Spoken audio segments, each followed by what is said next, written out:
So, good morning mga kuys yan. Meron tayong Pasio 125. Yan. Turo ko sa inyo kung paano mag change oil. Change oil tayo ngayon mga kuys. Natanggal ko na nga pala yung drain plug yan. 12mm sa ilalim. Yan. Tapos gagamit kayo ni socket. 12mm din. 12mm. Antayin nyo ako mga kuys ha, patutuluin ko lang muna. Kaya mga kuys, mas prepare ko kasi mag-change oil pagka hindi na center stand. Yan, sa stella, tapos yan itagi-tagilid nyo. Tapos nasa-side kasi mga kuys pagka yung ganyan naka-side stand lang. Gaya niya, pag mga may masasailang customer, sinasabi kasi pag naka-center stand, ang bilis daw change oil. So, yan, kaya ginagawa ko side stand lang. Tapos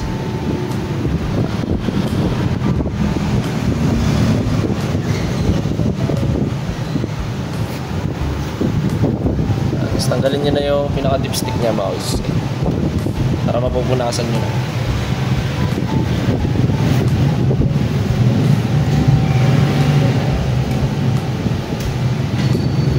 Tapos punasan nyo din yung mula pinakalagayan ng lungs nya.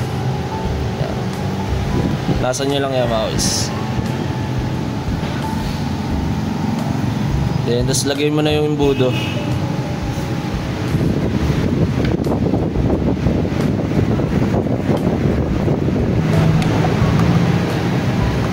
Tapos mamaya pagtapos sara na natin. Then sasalina natin ang langis mga kuys. Yan. Tayin nyo ako. Kaya mga kuys, higpitan na natin.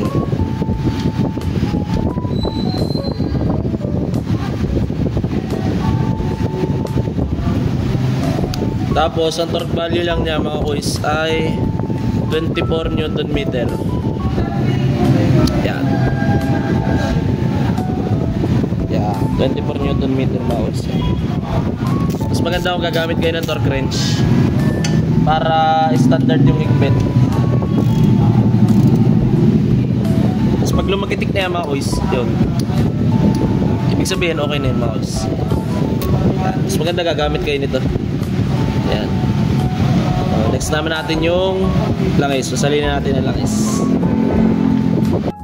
So yan mga kuys, sasalin na natin.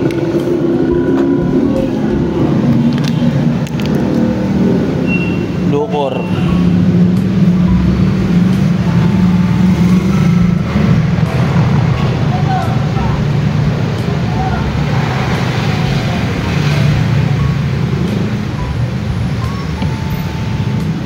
So yung capacity lang nitong langis ay 800 ml lang. Huwag nyo ilalagpas pa guys.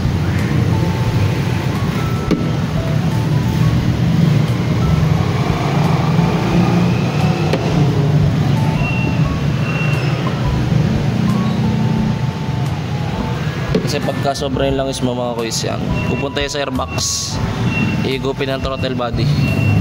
Kaya papasin nyo parang nag-uusok yung motor nyo. Yan, kasi yung excess oil pumupunta sa airbox. Yan, nakalagay dyan mga kuys yan.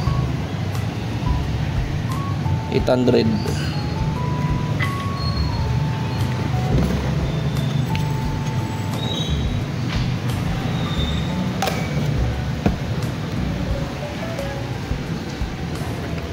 Yan, testing natin mga kuys.